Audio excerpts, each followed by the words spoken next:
first off, what drives you to be this prepared?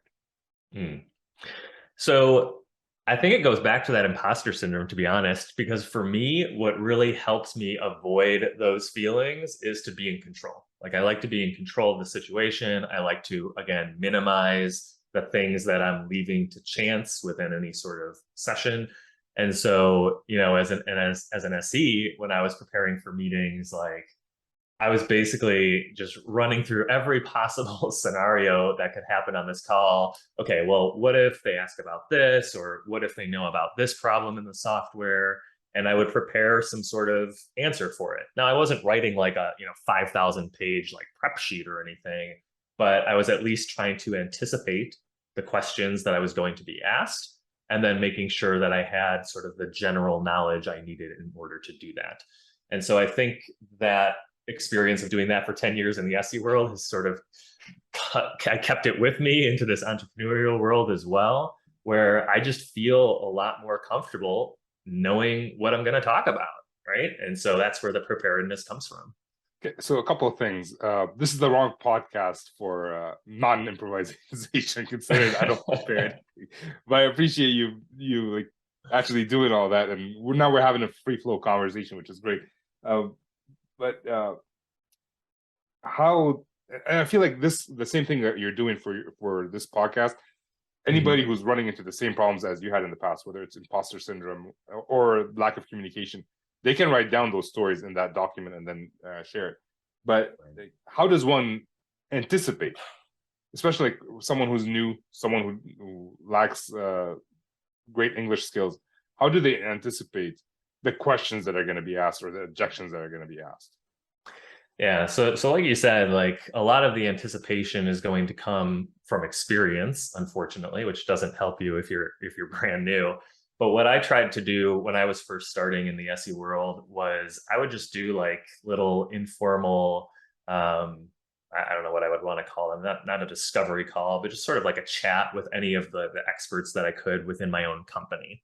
So I would reach out to people that were more senior in the SE organization, but I would also reach out to people in like our professional services organization, as well as our support organization, to try to learn like, hey, what are the things that are most commonly coming up as sort of problems or good things, right? And just trying to get a better sense from people that have more experience than me of, yeah, what are the sticking points, or what are the things that are really cool and important to highlight, right? Now, when you do that, it's not like you're going to instantly remember and have all that stuff memorized in your first or second call, but it at least allows your brain to sort of have this general framework of, okay, I think they're going to ask about this stuff. And then as your experience starts coming, then you start to reinforce that general framework. You're right. That professional services guy did tell me about this feature that they're asking about now. And so then you sort of build your ability to anticipate from there.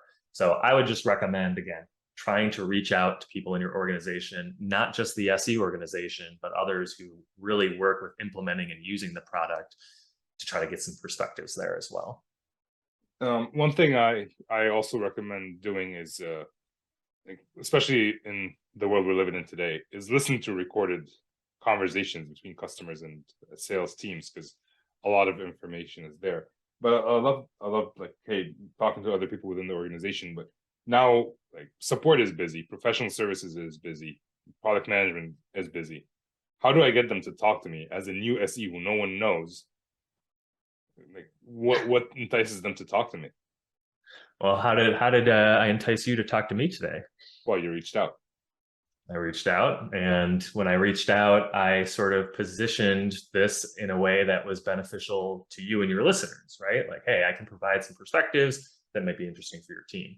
And so when you're reaching out to someone, especially just randomly from people that don't know you yet, you need to make it less about you, and you need to make it more about them. And so if I'm reaching out to someone in professional services, what's something that, at least in my experience, professional service guys hate? Well, they hate when sales engineers are making all these promises that we can't actually fulfill on the software side. That never happens. What are you talking That about? never happens, that's right? a salesperson's job. Right. But now if we think about that, if I reach out to that professional salesperson or the professional services engineer, I can say, hey, I heard that you're one of the most respected people in the services organization. I would really like to get your perspectives on what works and what doesn't with the tech, so that I can ensure I'm not, promising things in the pre-sales process that are going to make your life difficult in the post-sales side. So again, the benefit is for them. Hey, one less SE that's promising things that I can't actually do. Sure, I'll spend 30 minutes. That's definitely worth my time. I like that. So basically, we're building relationships internally, Exactly. right? And Exactly. just FYI, like your message was very nice. Generally speaking, people say, "Hey, I want to be on your podcast." I'm like, "Yeah, sure, why not?" So, but do you send the same message to whoever you want to be a guest on their show, or do you have to craft a new message? The reason I'm asking is, do you have to craft a new message every time you reach out to someone internally, or is it this? Can you copy and paste? I think you can keep the same format for sure, but I would try to tweak some of the data at least so that it's more targeted to that individual.